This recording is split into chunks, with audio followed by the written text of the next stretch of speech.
Good. So we got Jerry And Red. Red. How Yep. are you guys? Good to meet you guys. Woo. It's great to Hey, see look you. all those flying V's on the wall. That's cool. Yep. So it's great to have you on here again, KK. We're gonna do this Zoom interview just like we do our radio show. No, super cool. All right, here we go then. Let's go. We're ready. That is one called Brothers of the Road. It's new music from KK's Priest from their debut album, Sermons of the Sinner. And with us today, we'd like to welcome back a friend of the show to the revival, Mr. KK Downing. Welcome back to Rock and Metal Revival. Hey, Jerry, Red, good to be with you guys. Thank you very much for having me on. It's great having you on. You know, while listening through this new album, KK, I found myself thinking that these songs fit perfectly with the classic songs of Priest. And I say that because of your distinct style of playing. Through the years, did you want Priest to be heavier from what I hear here? I mean, because I hear a heavier sound from you. Yeah, I think I was kind of always like the heavy guy, because obviously since the late 60s, I was always, on the road to the evolution of metal. I don't know about you guys, but I'm going to be 70 next month. And I remember in 1968, in the 60s, all we had was blues and progressive blues. It didn't even have rock then. We had rock and roll, but we didn't have rock as we know it. And we didn't have hard rock or heavy metal. So that was the journey I traveled, and yeah, I always liked it a little bit heavier, really. But when you're in a band, you have to reach a compromise, and obviously the success of Judas Priest was fantastic, because the combination of the people that we had and how they heard things was exceptional, But yeah, in this record, I'm just thinking that it's been KK-rated, or whatever you want to call it, Very nice. So yeah, that's it, full on, really. So how did you guys go about writing this album? I mean, did you guys get together in the same room and jam it out, or was it sending files back and forth, or? Yeah, it was like that, really. After I did the show with Ripper and Les in November 2019, I decided, yes, well, definitely I could get back out there and do it, because the other guys are definitely shutting me out. There's no way back there. They've gone legal on me and all that nasty stuff. So I thought I'll shut myself away and see if I can come up with a record, and that's what I did throughout Christmas and the winter. And it all happened very, very quickly. But the other guys had gone back to the States. And so I did I put all the songs together, but I wanted to hear more. So, and obviously I'm pretty good with melody lines and lyrics as well. So I started piecing it all together, and because I just wanted to, I got the demos for all of the musical parts. So now I wanted to orchestrate it with the lyrics and the melodies. So that's what I did, and obviously in a fashion, but I knew that Ripper would come over at some point and just get really stuck in there and really embellish the hell out and do everything that needed to do in it to be done, So it was great. It was ready to deliver by April, really, but COVID had really embedded itself into us guys, So we just had to sit back and see what was going to happen. And unfortunately, it just went on and on, didn't it? And it's still going on now. Yeah. So we had tours booked. We had some nice tour dates booked. Can't tell you about them, but arena tours. But unfortunately, they didn't happen. They got cancelled. I hope it comes around again, and we can pick that up. Yeah. But we're definitely going to be out there, guys, as soon as we possibly can. Bands are out there now, aren't they? So I'm kind of envious. But a lot of the tours are tours that were cancelled from the year before. So there's this backlog going on that needs to be cleared. But but we've had interest from Japan, Brazil, you know, the Ukraine, you know, Spain, Portugal, Finland. So, but we'll try and get these dates consolidated, and when we can, we'll let you guys know. I know there'd be a lot of interest in Milwaukee, Wisconsin. I can tell you that right now, KK. We'd love to have you here. And yeah, you know, well, it was great. It was great to hear Ripper back again, singing and playing with you and doing that style of music. Was Ripper the only choice that was with you for your when you were thinking about putting a band together?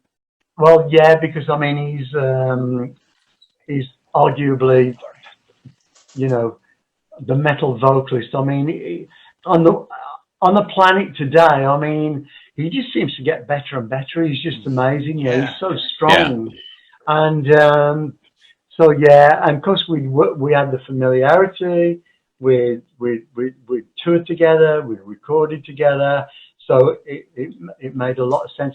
And I was curious to hear Ripper sing some classic metal stuff that obviously I can deliver up really quite readily and easily, you know, because obviously we kind of moved things about a bit when Tim was in the band, you know, call it a bit experimental, whatever you will.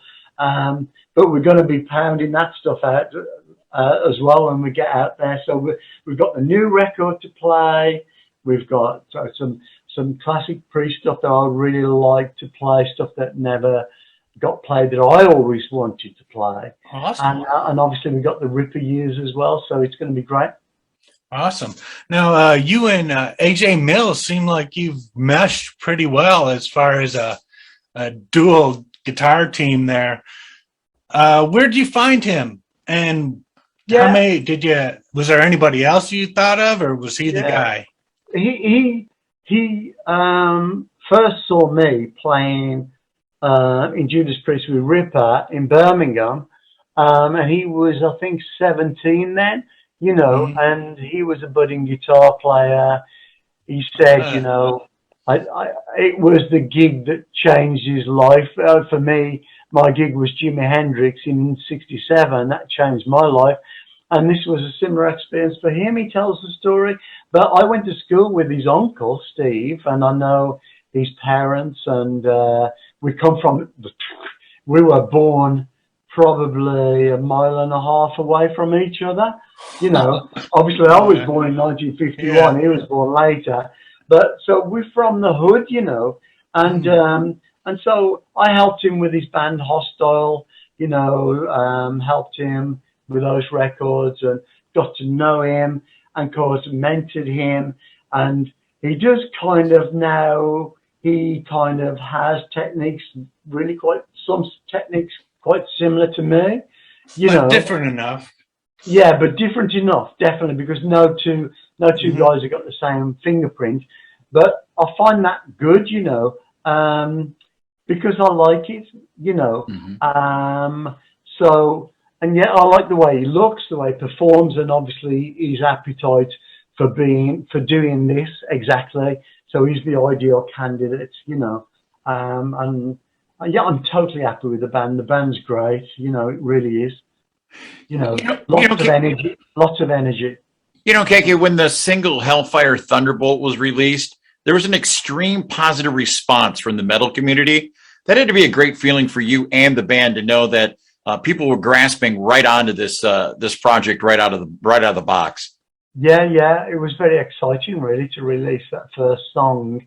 You know, I mean, we didn't know which song to release first. I mean, we just thought that just might fit the bill. We weren't sure, really, because of all the intro and me going kind of mad. We're thinking, you know, should we release that song? And then, you know, but we did it, and it worked out great. So happy days. I like the video for the Return of the Sentinel, the animated video you guys let us see. That is really cool. Where'd that come from? Who did that? Yeah, that was done by Andy Pilkington, who also did the artwork, all of the artwork for the album. Okay. A very talented guy, a total metalhead. So I had a conversation with him about the content, And he said, well, you know, because he's not really an animator, but he's got a style and a technique. You know, to me, I think actually does the job better, really, because I think it packs a punch, you know, a lot Yeah. better. Yeah. And so that worked out well. And so he was able to do that and put that together. He, like I say, he's totally metal. He works with so many metal bands. If you ever check out his website, he's incredible. Andy Pilkington here, over here in the UK. And so he's been a fantastic help with the project.